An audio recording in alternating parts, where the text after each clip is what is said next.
नमस्कार दोस्तों। हम फिर आपके बीच बागोर सभ्यता लेकर आए हैं। हमारा टॉपिक सभ्यताओं का चल रहा है और आज हम बात करेंगे बागोर सभ्यता की। दोस्तों, जो ये बागोर सभ्यता है इसके बारे में मैं आपको बता देता हूँ कि कौन कौन से क्वेश्चन मोस्ट हैं और कहाँ कहाँ से प्रश्न पूछे जाते हैं। ज़्यादातर प्रश्न पूछे जाते हैं उत्खननकर्ता के और उन सभ्यताओं की विशेषताओं के, और यह सभ्यता कौन सी नदी के किनारे है, बस यहीं से प्रश्न पूछे जाते हैं। तो दोस्तों, सबसे पहले बागोर जो सभ्यता है उसमें पहला प्रश्न पूछा गया कि भाई स्थान पूछ ले, जैसे बागोर सभ्यता कहाँ स्थित है। तो दोस्तों आपको बताना है कहाँ पे स्थित है। भीलवाड़ा जिले में स्थित है। कौन से जिले में? भीलवाड़ा जिले में। दूसरा प्रश्न इस प्रकार बन सकता है कि बागोर सभ्यता किस नदी के किनारे है। तो आपको बताना है कौन सी नदी के किनारे? कोठारी नदी के किनारे। तो जो बागोर सभ्यता है वो भीलवाड़ा में स्थित है और किस नदी के किनारे? कोठारी नदी के किनारे। आगे दोस्तों बात आती है किसकी? उत्खननकर्ता की। इसके उत्खननकर्ता कौन है? दोस्तों, जो उत्खननकर्ता हैं, एक तो इनके उत्खननकर्ता है डॉक्टर वीरेंद्र नाथ मिश्र। इसे डॉक्टर वीरेंद्र नाथ मिश्र को कहा जाता है VN मिश्र। ये लो दोस्तों, VN मिश्र कहा जाता है। अब जो ये डॉक्टर VN मिश्र हैं, इन्होंने इस सभ्यता का क्या करवाया था? उत्खनन करवाया था। लेकिन इनके साथ एक व्यक्ति और थे जिनका नाम है डॉक्टर LS लेसिक। ये जो डॉक्टर LS लेसिक हैं, ये कहाँ के निवासी थे दोस्तों? ये निवासी थे जर्मनी के। जो जर्मनी है उस जर्मनी के पश्चिमी क्षेत्र के निवासी थे। जो पश्चिमी जर्मनी है वहाँ के निवासी थे। और जो LS लेसिक व वीरेंद्र नाथ मिश्र, इन दोनों ने इस सभ्यता का उत्खनन करवाया था। ये उत्खनन करवाया था दोस्तों 1967 से लेकर 1969 के बीच में। दोस्तों, इस 70 के बीच में इन्होंने क्या करवाया था?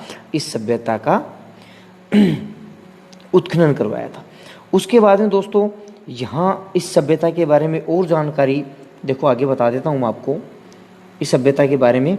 और क्या है जो ये सभ्यता है, इसके बारे में भारत की प्राचीनतम पशुपालन के अवशेष मिले हैं।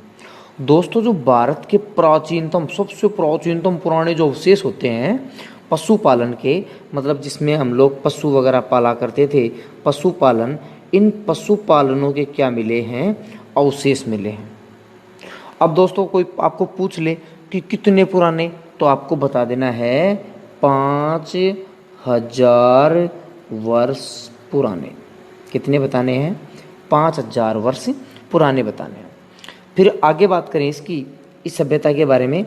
इस सभ्यता से सर्वाधिक कृषि के औजार प्राप्त हैं।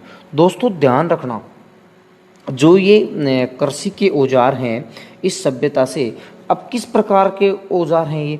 तो आपको बताना है पाषाणिक औजार। पाषाणिक, ये हो गया दोस्तों पाषाणिक औजार।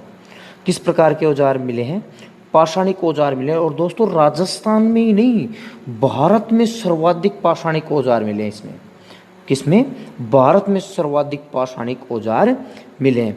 उसके बाद में दोस्तों जो प्रश्न बनता है इसका आगे, बागोर सभ्यता का उत्खनन करने के बाद, जो बागोर सभ्यता है उसका उत्खनन करने के बाद में इस सभ्यता को एक नया नाम से जाना जाने लगा। मतलब जो स्थान था जहाँ पे बागोर सभ्यता का उत्खनन हुआ था, उत्खनन होने के बाद में इस सभ्यता का नाम, नया नाम, इस जगह का नया नाम हो गया महासतियों का टीला। क्या नाम हो गया दोस्तों? महासतियों का टीला।